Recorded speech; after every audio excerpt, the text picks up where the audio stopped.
விஜய் டிவில புதுசா சீரிஸ் ஆரம்பிச்சிருக்காங்கன்னு வச்சுப்போம். இத நீங்க பார்க்கணும்னு முடிவு பண்றீங்க.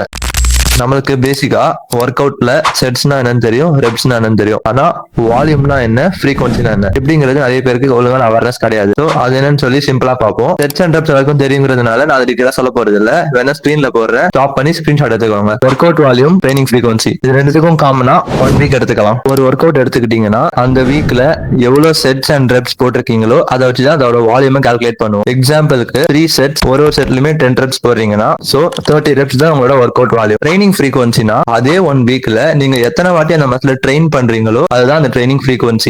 இங்க கொண்டு வருவோம் அந்த விஜய் டிவி எக்ஸாம்பிள். உங்களுக்கு பிடிச்ச ஒரு சீரிஸ் ஸ்டார்ட் பண்ணிருக்காங்க. பர்சன் ஏ, பர்சன் பி, ரெண்டு பேர் எடுத்துக்கலாம். பர்சன் ஏ பாத்தீங்கன்னா 6 எபிசோட் இருக்குது. சோ அந்த 6 எபிசோடையும் ஒரே நாள்ல பாக்கணும்னு பிளான் பண்ணி ஒரே நாள்ல பாத்துறாரு. பர்சன் பி அப்படி பண்ணாம மண்டே 3, தேர்ஸ்டே 3 எப்படின்னு பிரிச்சு பிரிச்சு பாக்குறாரு. சோ இதுல காமனா பாத்தீங்கன்னா வால்யூம் மாறல, அதாவது 6 எபிசோட் அப்படிங்கிறது மாறல. சோ வால்யூம் சேம் தான், ஹை வால்யூம். அதுவே ஃப்ரீக்வன்சி பாத்தீங்கன்னா இவர் லோ ஃப்ரீக்வன்சில ட்ரெயின் பண்றாரு. பிகாஸ் ஒரே நாள்ல 6த்தையும் பாத்துறாரா. சோ அது ப்ரோ ஸ்பிளிட்ல வந்துருது. ஒரு நாளைக்கு ஒரு மசில் தான் ட்ரெயின் பண்றோம். அதனால நம்மளுக்கு லோ ஃப்ரீக்வன்சி.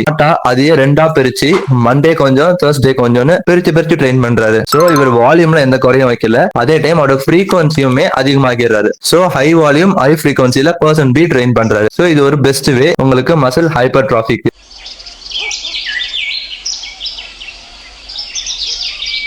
அண்ட் ஆல்சோ இதை வச்சுதான் bro split, weaker muscle split, push pull leg split நிறைய ஸ்பிளிட்ஸ் இருக்குது. சோ அந்த ஸ்பிளிட்ஸை பத்தி நெக்ஸ்ட் வீடியோல பார்ப்போம். இன்ஃபர்மேஷன் யூஸ்ஃபுல்லா இருக்குன்னு நினைச்சீங்கன்னா ஒரு ஃபாலோ பண்ணிக்கோங்க. நெக்ஸ்ட் என்ன டாபிக் வேணும்னு சொல்லி கமெண்ட் பண்ணுங்க. இதுலயே டீடைல்டு வீடியோ வேணும்னாலும் கமெண்ட் பண்ணுங்க, யூடியூப்ல அப்லோட் பண்றேன். அடுத்த வீடியோல பார்ப்போம்.